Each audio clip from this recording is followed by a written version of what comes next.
What's up, people? It's Jessica Mackey with eXp Realty, and the baby is sleeping, which means I have another real estate tip for you.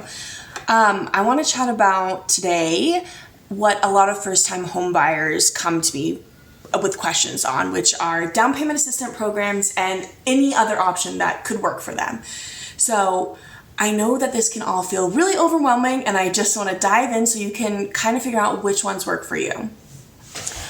With the down payment assistance programs, these are often marked as an easy way to get into a home, and they can be super helpful, and I've definitely had clients use them in the past, but there's some things that you need to know. First off, PPA programs can cover 5 to 10% of your down payment, which sounds amazing, especially in these times when we are scraping together money just to try to make this work. But I need you to know that this does not mean that the program is giving you free money or that it doesn't come with any strings attached. So a common thing that will happen is when you get some down payment assistance, you're going to have a higher interest rate than if you did not need to utilize down payment assistance. This is because technically you are riskier to the lender now. A lot of times it comes in the form of a second mortgage, which means you have to pay it back. Even if it's a forgivable loan, it might require that you need to stay in the home for a certain amount of time, which if you're not staying there for that amount of time, you're gonna have to repay that when it closes, which isn't a big deal. It just would eat into your seller proceeds when you do close, but you definitely need to know that that will be a thing so that you can account for that when it is time to sell. Absolutely read the fine print on all of this so you know what you're getting into, and absolutely talk to your lender and ask them all of the questions. If you don't have a lender that you feel like you can ask questions of, you need to find a different lender. Next are FHA loans. These are super popular with first-time home buyers, which I understand why. It's because they only require a 3.5% down payment, which in Colorado is still a significant amount of money.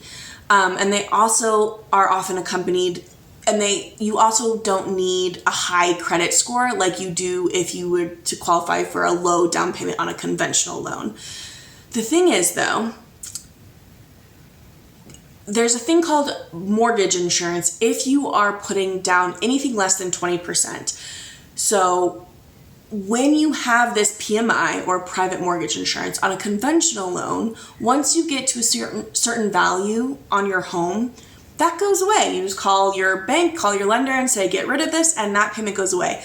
With an FHA loan, that PMI sticks with that payment forever. So if you're in a 30-year fixed, you are going to be paying PMI for 30 years. And it can be a pretty high part of your payment.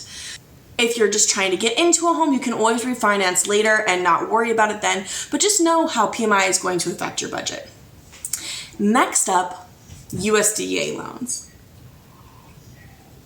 I don't see these utilized a ton, but they can be great if they're the right loan for you. There's 0% down, which is fantastic, but you have to be in a rural area to qualify.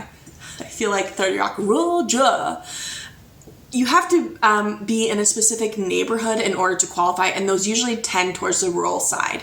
So while they're great and you only need zero, you don't need any down because there's 0% down loans. Make sure you chat with your agent if you're planning on using this so that they can confirm that you're in an area that qualifies to use a USDA loan.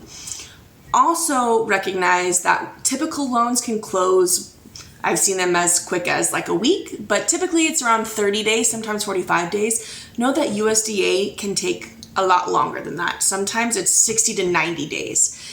So just have your lender and your agent look all of those things up and make sure that you're definitely wanting to use this loan and that you qualify for it and you're in the right neighborhood and all of that. And if you are, that's great because they're a fantastic loan that could be more utilized than they are, I think. Now, the VA loan. So I actually got certified in this because the VA loan gets a bad rap about being high maintenance, but it's not really that high maintenance. So VA loan is for active active duty military or veterans, and it is a game changer, which it should be for our veterans and active military. 0% down, 0 mortgage interest, and it's honestly one of the best loans out there. So you have to use your VA for a primary residence. You can't buy this for a rental or an investment property or anything like that. It's not going to work. The property also has to have certain requirements, especially when it comes to the home's condition.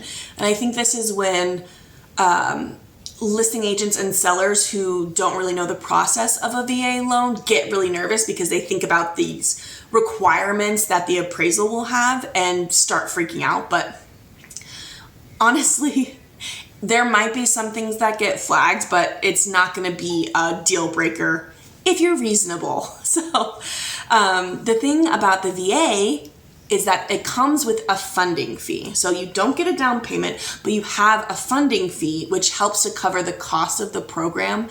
And it can be 2.3%.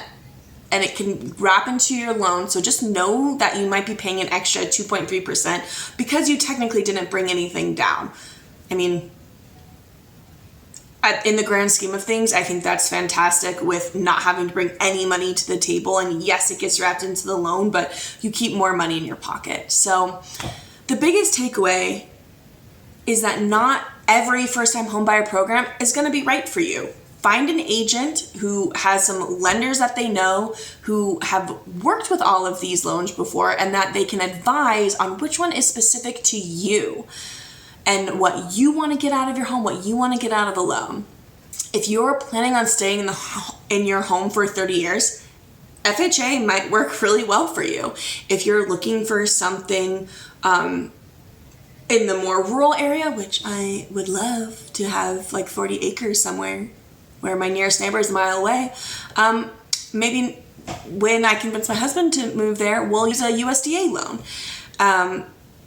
My dad is a veteran. He bought his first home with VA loans. There are programs out there for everyone. Just make sure that they're right for you. Know the ins and outs. Get with the lender that you trust. Again, if you cannot ask questions from your lender, you need to find another one. This is a big financial decision for you, and so you need to be able to ask any questions at all that you have and not feel like you're being talked down to or like they think you're dumb or anything like that. Just get with the lender that you trust. If you have an agent that you trust, ask them if they have any recommendations and interview people that you feel comfortable with. That's my big spiel for the day. So I hope this information was helpful. Of course, if you have any questions, feel free to drop them below, DM me. I'm always happy to help. And I'll see you guys next time.